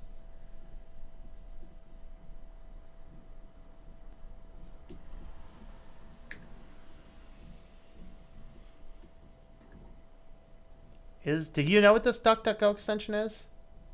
Yeah, they made a DuckDuckGo made their own privacy extension and pretty much to try to cut out blockers. But pretty much the general consensus in the privacy community is just to stick with Privacy Badger and uBlock. Okay. Those are the two major ones. Somebody asked, is it open source? I'm not sure, but in general, there's not the most trust with DuckDuckGo. They're a good search engine, but people have a lot of mistrust because they're based in the U.S. and also the fact that they use Amazon services and other companies to rely on their network. So people still recommend Startpage, and I never knew how to pronounce it. Is it SearX? Sears? Cyrix, I don't know. SearX? That's one I won't touch. Somebody said look into that, so I looked into it. I just randomly typed something in the search engine, and really bad pictures showed up on the first page of results. I was like, Uh, no, you thank probably have you. to customize it because it's a meta search engine. Might have to. Yeah. Yeah, so you have to customize it to see what search engines are used inside of it. Because you can use Startpage, you can add DuckDuckGo, you can Mm. use any other search engine inside of it, which is really neat. Apparently, mine uses some search engine with some PH domain or something. I don't know It must though. be it must be fingerprinting your traffic. Must have been. Yeah, yeah. That's for sure. 'Cause that's where I'm all over. Why is everyone talking about WaterFox so much? What does WaterFox offer that Firefox does not? WaterFox is a project. It's a one-man project, and what he's done is he takes Firefox and he strips out all of the potentially nebulous stuff out of Firefox. So that's what WaterFox is. That's actually what I use personally. Someone said I should enable YouTube chat timestamps. You are very much behind. I am. Oh wow. Yes, I'm 20 plus minutes behind. Catching Oh, up, guys. I'm way behind. It's all good. The only problem with LTS's video isn't focused on just Windows on gaming on Linux. So, oh, okay. Oh, they're talking about. We were talking about that half an hour ago. That's how far I'm behind. Wow. Okay, I'm catching up. I'm like 15 minutes behind. What's the best private notes app that can sync between devices? Currently testing Firefox Notes. I actually don't know. I've never really had to use cloud-based notes programs. I always use some FOSS alternative for every individual device. Do you know about anything? I actually use Nextcloud has a note application, and obviously that's end-to-end encrypted between my phone and the device. And that's actually what I do is I do my news when I'm preparing for my news show, which is going to be still tonight, 9 o'clock Eastern time. I have my news show tonight.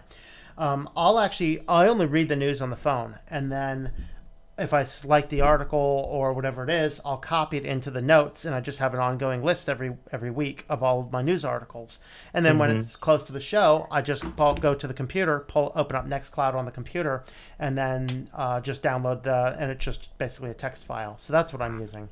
Very cool. I didn't know Nextcloud had that. Yep. Well, Nextcloud's got about everything. That's Pretty cool. much I've anything you can do in Google services, I can do in Nextcloud. That's not That's always cool. enabled by default. I really got to go through and do more in-depth tutorials on that. Yeah, I don't use Nextcloud. I just ditched all cloud services, but if I had to use them, I'd probably use Hmm. that one just because it seems so nice and it does everything. Yeah, and you control it. You know, it's on my servers end-to-end encrypted. So Yeah. Someone says thanks for these tips, guys. yeah, no problem, man. Yeah. Someone said, wait, you said big project, and on Discord it's secret project. It's a big secret project, man. Come on. Yeah, exactly. All right, It's a which good one. what password manager should I use? I don't generally use a lot of password managers. I've used KeePassX before for some things. Is I that what you recommend recommend? KeePass. Yep. Okay, KeePassX, Sparky. KeePassX. If you want something a step up, uh, you can actually go with something called master password. And what master password is, it's an ingenious idea, really. What it does is it never stores a single file on a database, on a server. There's no internet required to use it. So you might ask yourself, if there's no data stored or any of that, how do you manage passwords? Well, pretty much the way it works is there's a name for your database. It can be whatever you want it to be called. For this example, let's call it my passwords. That's the name of the database. Then you have a password to get into that. Let's say it's password. You shouldn't do that, but let's just say it's password. And then there is the name of the password you want to use. So let's say Amazon. Those are the three services. What happens is you type that into master password and it generates a password for you based on what you type in. And it's all algorithmically done within the program. It's a very neat idea because it doesn't store that data anywhere. And it's all dependent on what you type to generate a password for you. I kind of get freaked out because I have to memorize all three of those things, and if I forget one of them, then I don't have access to my passwords anymore. So I still prefer having a physical database on KeePass, but if you do want to step up, that is an option. Master password is great. Yep. Yeah, absolutely. Um, what email accounts do you guys use? Proton Mail, anyone? Is there any email services? I host all my own emails. I mean, I have a Proton Mail account. Um, I don't really use it for anything. It's just a throwaway to test, but I host my own emails. That's what I do. Yeah, my business emails are self-hosted now, although I still have to start removing that old. That's another project. I have to delete my old Google account. That was a business account, Mm-hmm. and my personal emails are Proton Mail. I've had great experience with Proton. So, Okay. is it hard to install Photoshop on Linux? Yeah. Yes. Yes. It is use in theory GIMP. possible. The problem is the installers don't work. Yeah. The application works just fine. The installers don't. Hmm. So it is possible. You'd have to set up an environment. You'd have to set up an environment that very closely mirrors something you'd find on whatever your installation source was. Install it over that and literally manually copy all of the stuff, registry, all that other stuff. It's possible to do, but GIMP does. I mean, about anything you'd need. So just use GIMP. Hmm. Um, If you thought deleting ACTs was bad, try deleting your social security number. that's a tough one. Oh, random note on that. There's actually a government website that is tied to your social security number that you should go to, and you can set it up in a way that your social security number can't be, if it's ever stolen for whatever reason, it requires someone to physically go into a government office to show the identity. I forgot how it works. I forgot the details, but that's something that everyone should be That doing. sounds That's a fun. little secret tip. Regarding our Linux and Unix question, I have Brian the Computer Geek, who has degrees in this kind of stuff and has worked extensively with these. He says Linux works exactly like Unix, but uses none of the Unix source code. Anything that will run on Unix will also run on Linux. So functionally, they are the same, but with a different source code. So it's kind Interesting. of like hacking a computer. All it needs is the hash, not the code itself, right? Uh-huh. Um, Someone asked, are you giving any hints or leaks on what your secret project is? Looking forward to it. Yeah, there's been two teasers, and there's actually a lot more thought that has gone into them than I think people think. So that's all I'm going to say. There's a third teaser I posted on Instagram that I didn't really say was part of it, but it's off the story now. So, uh, what up, Lore? It's Nels. Welcome. Nels is from the Discord server. Greetings, welcome. All right, you could use another user agent string. Okay. Can't you install Linux as second OS and switch between Linux and Windows on demand? Yes, that's called dual booting. And it requires to either partition your main drive into two separate partitions, actually more, but just to keep it simple, two partitions, or you can use two different drives. And you can just boot into either operating system. All right. Do you guys recommend doing Linux from scratch installs? What do they mean by that? Um, Essentially like Gen 2. No. If you absolutely have to do like if whatever you're doing requires so much granular control, then yes, it's worth it. But for the average user, no. It takes too much time. It's too problematic. Like Gen 2 is good when you get it installed, but man, getting it installed. Give me Ubuntu, man. 15 minutes and I'm up and running.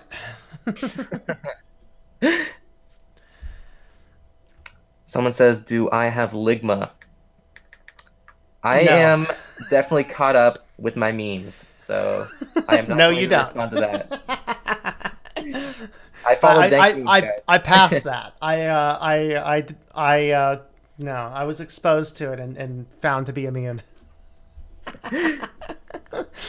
I always see these eye sheep on Crapple iJunk searching with Google and using Gmail. People need to learn. Just because it's popular or easy doesn't mean it's the best or most secure. And there's a lot to be said for that because the thing is that the convenience factor is what draws us into this stuff. And I live at times an inconvenient life but despite my life being somewhat inconvenient, it's so much simpler. It was a simpler day when we had this. Is sort of thing. I'm a minimalist, right?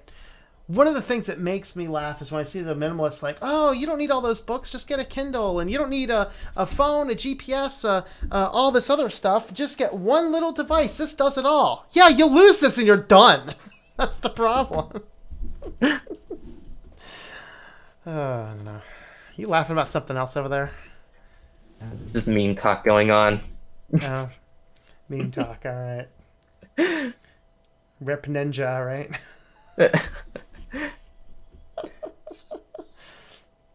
Let's see. William says, the hardest thing I have found with obtaining good privacy is learning how to ditch the Android operating system that comes with a phone. Are there any tutorials in the works for replacing Android? I have some on my channel. It is the de-Googlifying your phone with Lineage. Do you have any tutorials on that or not? I don't, but I'm planning on doing something that talks more about direct alternatives to things that you can kind of apply in that direction. I have some. If you search my channel, you'll find two videos on there specifically stepping through. I plug the phone in, I put a camera on the phone, I show you every step to install Lineage on this phone, which is a Nexus 5X. Process is the same. I have somebody asks best add-ons for OwnCloud. OwnCloud and Nextcloud essentially use the same type of code base, forks of each other. So I'll just go from Nextcloud's perspective. The ones I'm using, I have the Talk plugin, which unfortunately you need to build a stun server to use, but that is a good application. I use the mail plugin because I have two mails that I find to be critical mails logged in, so I can basically access those two self-hosted emails on a web server interface at any time just by having access to my login for this. I'm using the Contacts add-on, which allows me to sync contacts between devices. I have the Calendar plugin, which allows me to sync calendars. I have the audio player. The Notes is itself an add-on. And I have music, which allows me to stream, so I can put my music in my Nextcloud and stream it to any device. So those are the ones that I'm recommending. And there's Deck if you need to do that. Of course, Calibora code, I have that installed as well. So those are what I consider to be the best.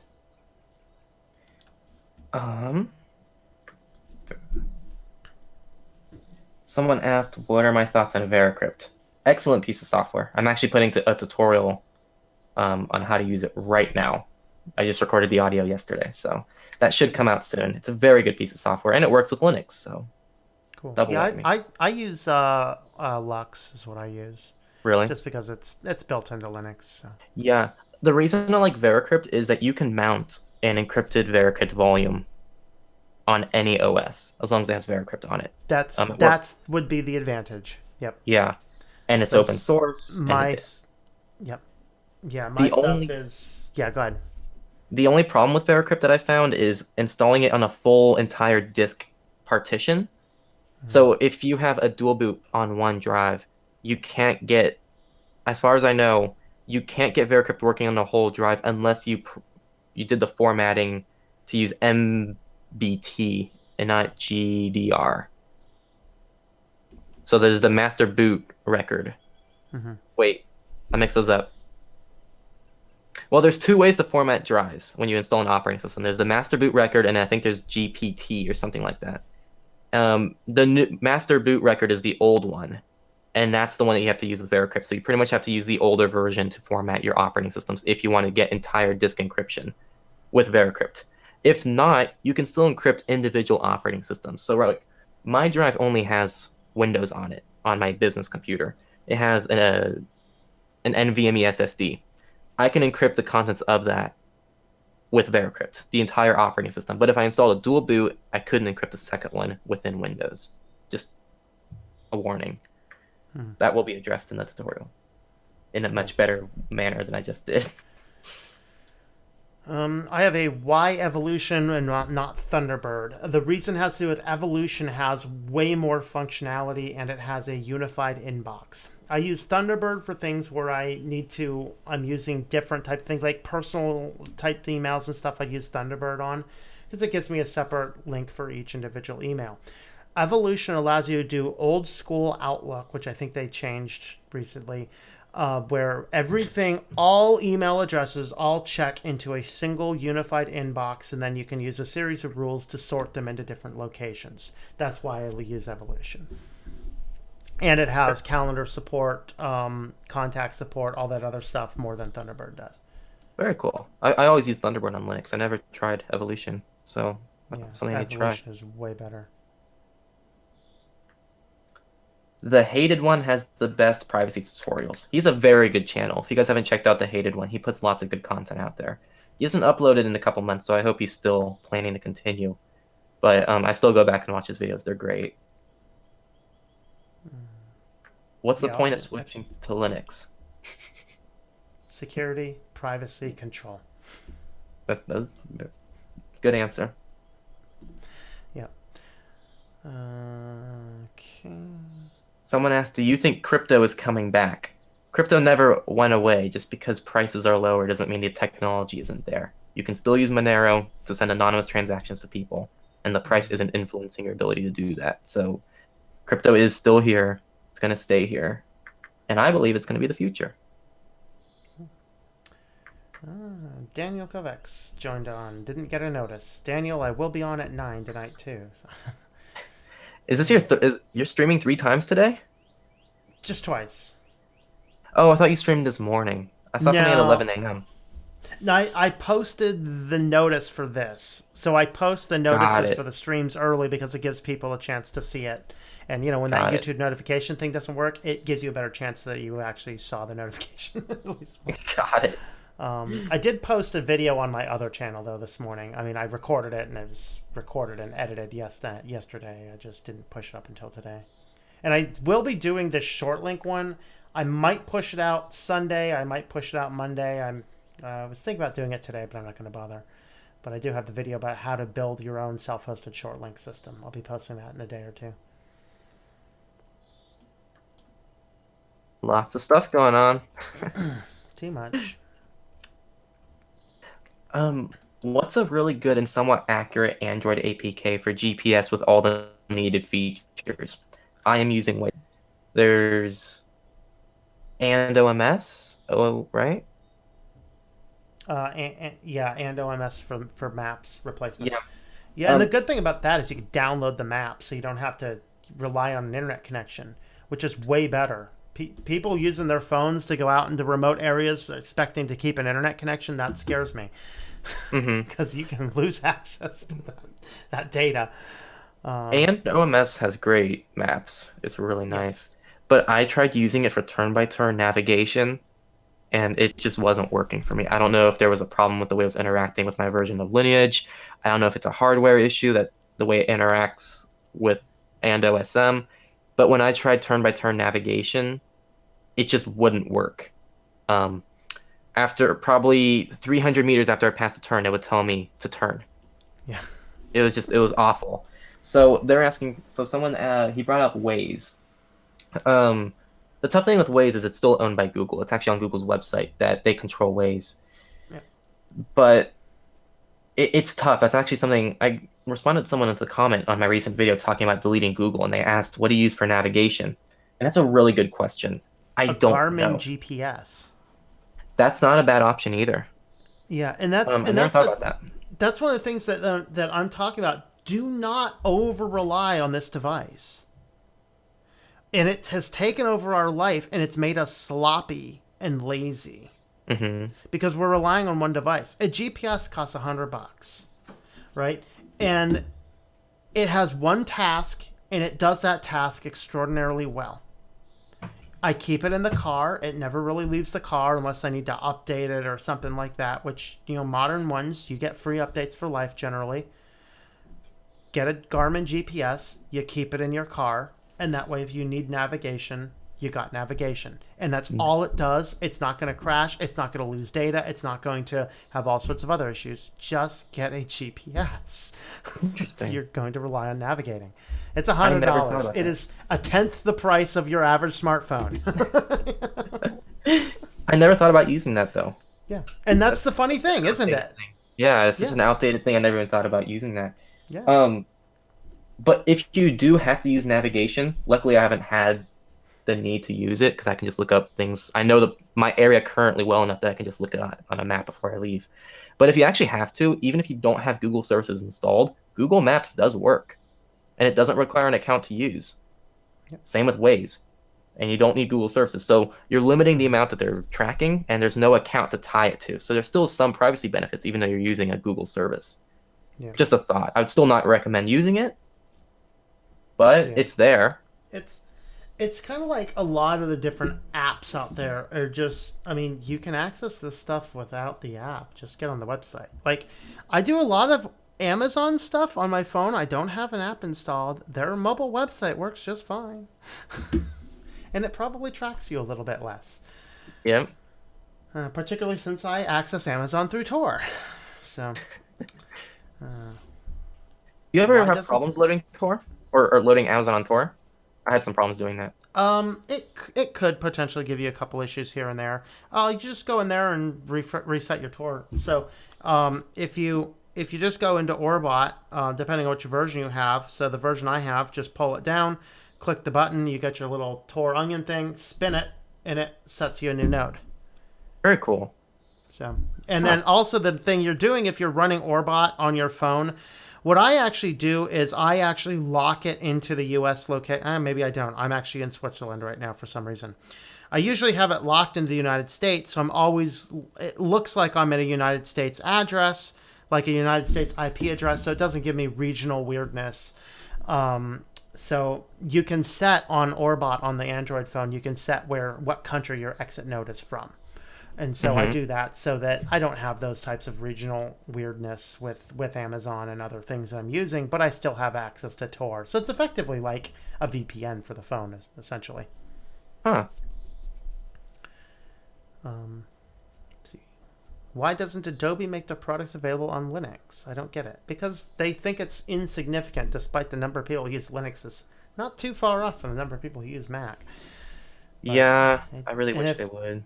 if they did have Linux, I might actually. Well, I don't know. I still wouldn't pay a subscription service for Adobe products, being as that there's decent alternatives that are open source. If it was a matter of they were supported on Linux and I could buy the product, I probably would spend the money and buy the product because it works. I'm gonna lay an oath here. If Adobe switches to Linux, everything on the channel will be run on Linux. There you go. And until that day, because I am willing to make the time sacrifice to set everything else up to work with Linux. Mm-hmm. Now, if that's an oath, does that mean you're going to be on Verizon too? Ooh. Oh man. Good afternoon, Keegan, the Tennessean. All right. My comments, I'm caught up, and it's pretty much dead on my end. All right, I'm getting there. I'm getting there. I still have 60 people watching mine. What do you got? Um, I didn't have that screen up. Let me see. Where are my So analytics? apparently adjusting my cache did fix the buffering issue. So Oh, 35. Wow. nice.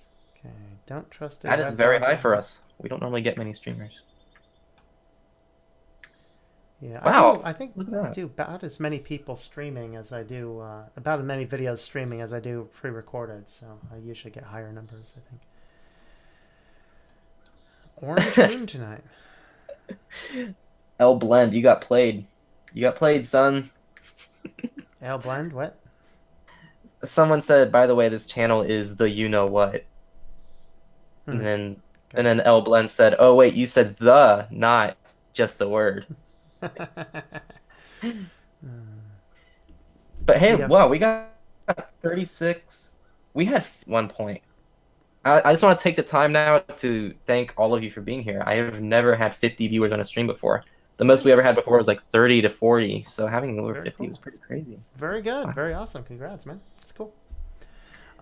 And See me rot says Orange Moon tonight. I prefer Pale Moon, but ooh, Linux jokes.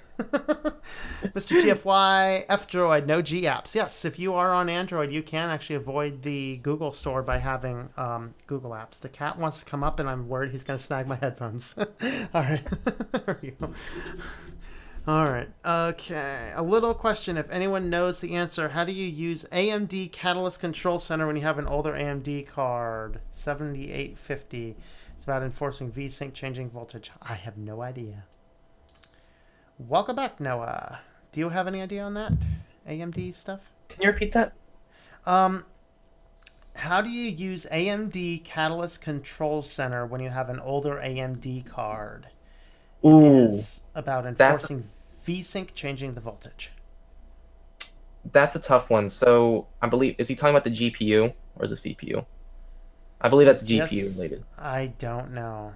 So I use NVIDIA, so it's kind of easier for me to talk about that. But I is from what it sounds like AMD restricts Catalyst to only newer devices, so I'm not quite sure on that one. Sorry. Yeah, me If you neither. message either of us personally, or if you message me, I don't know, Tom too probably, we can do some research for you if you want. Welcome, Gariner. He says hi from Sweden. You How's it Game over there? Master? What's up, bro? What time is it over there? It's 2:50 for me, and I believe it's 5:50 for you. 550 for me. Yep. Yeah. Oh boy. Not Can't- all caps, not Linux related, but what phone do you guys use? I use the 6P, and you have the 5X, right? 5X. Yep. Great phones. Isn't it funny? Some of the best hardware out there for phones is Google because they're unlockable and they're Yep. easy to do.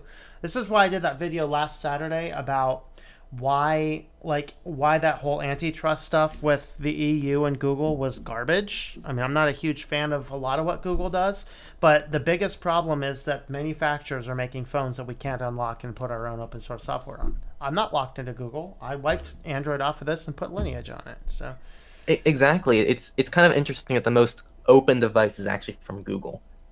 They make it yep. in a way that you can ungoogle by the device really easily. So Yep. props to Google for doing that. Absolutely. Someone said finishing your video on getting. Oh, never mind. They retracted it as Yep. I've started reading. Um, I used Ubuntu on my netbook like 10 years ago. After watching your videos, I'm trying it again. That is awesome. And if you need more information, Tom here is much better to ask than me. Yep. He's a Yep. lot Good more luck. experienced with Linux. Yep. And good luck. And just find the one that you like and stick with it. We'll give it a Yeah. try. And I haven't seen you comment yet, but we covered how to do everything in the first 30, 40 minutes of the video. So you can go back and watch this video after it's posted publicly. Talk Okay. about Spectre and Meltdown. Use no script because those both rely on JavaScript to use. So if you have no script enabled on sites by default, the odds of being affected by Spectre and Meltdown is much smaller. Yeah. And there was another big one in the news just this week. I forget what it was, but yet another vulnerability. I think it had to do with infecting computers on the same network. Didn't even have to be the same computer, just across the Wow. network attacks now. It's crazy. Keep stuff up to date. That's rule of thumb. There was another Bluetooth vulnerability that came out, I want to say yesterday or 2 days ago, that affected a certain aspect of Bluetooth. Bluetooth is inherently insecure. Keep it off as Yeah, much as possible. think I think I saw that. Um, are you planning to make what's on my phone video to show what apps you use? I mean, I could, but it's honestly not very interesting. I can tell you right now, like outside of the stock apps that come with Lineage that are unremovable, I have and OTP for two-factor authentication. I have a PDF document viewer that is open source from F-Droid. I have Duo Mobile for two-factor authentication because some sites require Duo and they don't use the normal two-factor authentication. There's F-Droid, Firefox, Password Manager, OpenVPN, Signal, Reddit, and Spotify. 10 apps. Okay. I have and Bible for Bible apps. I have Android OBD, which will allow me to view my car diagnostics on the phone. I just installed this one actually, Book Reader, which is a fork of FB Reader, because FB Reader had there were a lot of little weird problems with it, and it keeps on up pushing its own paid plugins and things. And I found that Book Reader actually supports PDF reading out of the box, so I switched to Book Reader for that. I have Chromium. DAVdroid, which would allow you to sync contacts should you want to, although I don't actually use it. Firefox, K9 Mail. I have Core, which controls my open source media center, so my phone is actually my remote control for all that stuff. I have LibreOffice Document Viewer, Nextcloud, and several apps that go with Nextcloud. So Nextcloud, Nextcloud Talk, Notes. I've Open Camera because it's a much better camera than stock. I've Open VPN to access VPNs, OSM and Orbot. SMS Backup, which will allow me to save a backup copy of all my text messages to a remote email server. Telegram, VLC, and WaterFox. What a list. Still What a not lot. much, but yeah, it is a lot, More isn't than it? me. Yeah, Jeez. I think a lot of those just come from the Nextcloud stuff, Yeah, that Uh, sounds like lots of that is tied to Nextcloud. mhm. What does AND stand for on the open source in the open source world? Because there's AND um, OTP, there's AND. I don't know. I'm not sure. What is the whole AND? I'm not sure. You mentioned that, and I have no idea now. Yeah, because I always just kind of used it as a term, but I feel like it stands for something. Let me look. Yeah, I don't know. It must. I'll look. I'll We'll see if we can look it up later. look. Uh, Um, let's try to cap this at 2 hours, so that way okay. people can still watch the beginning of the video. Yep. What Because I think YouTube time? limits. So we have like 3 or 4 minutes left. Yeah. Okay. All right. Because otherwise, when YouTube cuts off the first part of the video, they only show the last 2 hours. Oh, really? Okay. Didn't know that. So that So way we can yeah, still keep the information So out. this will be like what about 2 minutes? I'm recording 5 minutes left, but we can do it in three. So we'll Yeah, do 3 minutes. you you can keep recording too if you want. I don't know if you want to have the first two I'm hours there. I'm streaming, so I'm I streaming don't too. never notice that problem. But yeah, we'll stop in about 2 or 3 minutes. Okay. Okay, let's just quickly go through the rest of everything else. Put for YouTube, audiobooks. What are the vulnerabilities of Bluetooth? What can someone do? Well, they can tamper with data. They can start getting access to what data is being transferred, and they can. What did I already say? Modify data. Well, if they modify the data, they can also start impacting the device, and they can get information about your device too. Mm-hmm. So just avoid Bluetooth at all costs. Cats DGS, can you get Waterfox on Lineage? Yes, you can. I think it's not in F-Droid. I don't. I didn't I see don't it. even know if I know it used to be available on the developer's website, but I haven't seen it there before. I had a copy of it in my app folder. So. Oh, and it stands for Android. Oh, well, that Thank you, makes Mr. sense. GFY. Appreciate it. We don't have to serve it up anymore. All right. Someone I've got to the bottom of my comments. How you doing? someone asked how to contact me. All the ways to contact me are on my channel page. The only thing that isn't there is my Telegram, which is at Techlore. Okay. So I have just check out either my main website at SwitchedtoLinux.com or the YouTube channel, youtube.com/switched2linux. So those are the kind of best ways. And I have links and stuff in my description down below. And I think I have your channel there. Do you want me to put anything else of yours in there? No, just channel's fine. Okay. Uh, Someone said when's the next live chat? Mine is my next one is at the end of the month. I always do one on the last day of the month. So I just recap things and just a way for me to interact with everybody. Is it like When's the last yours? day? Is it like going to be like Tuesday? Um, That's the 31st. yep, that's my next stream. Let me know when How that about is, yours? because I don't use notifications, man. Let me know when it's going. I'll jump on. Well, that's why you just say the last day of the month, because the last day of Yeah. the month is always an existent day, right? You don't set up calendar notifications for it. Actually, lots of those I remember to do it on the day of. So Well, I mean, I actually I've been working on a combined system called thinklifemedia.com, which I actually have all my schedule for all my channels posted there. But my next one will be in 3 hours, which means I have 3 hours to make a pizza. and and relax. It's less And relax. exhausting. Relax? There's no relaxing. I'm actually, That's true. like, I used to be a teacher, so I could do this all day. I mean, Really, little bit of after time. 2 hours, I really start to doze off. So it's kind of good that the YouTube limit is 2 hours. which means we need to cut off here soon. But I will be back online if you guys want to check out my news on Switch to Linux. my Switch Linux channel. It's 9 o'clock Eastern Time, and I'll be doing privacy news, business news, and security news. And today, our feature story is going to be the Amazon's brand new recognition story flagging 28 congressmen as fugitives. Here we go. And we think they might be right. All right. Oh man. But I think we're going to have to jump off the stream here so that we don't get the beginning cut off. So thanks for coming out for the joint. What's your final word, man? Um, Thanks for being on. It's nice to get your thoughts on all the Linux stuff. You're much more of a Linux expert than I am, so it's awesome to see you talk about all this and give tips for my viewers who still use Windows. Um, that's really it. I'm going to be posting some content within the next few days, most likely. It talks about free and open source software, the movement behind it, as well as a tutorial for Veracrypt, and I have my normal monthly chat at the end of the month, and that is it. Secret project's coming out in September, so we got a little wait for that, but Cool. Very good. that's it. Yeah, All right. We'll go ahead and wrap mine up there right now. And thanks for watching along, guys. And check out Techlore's channel in the description down below. thanks, Tom.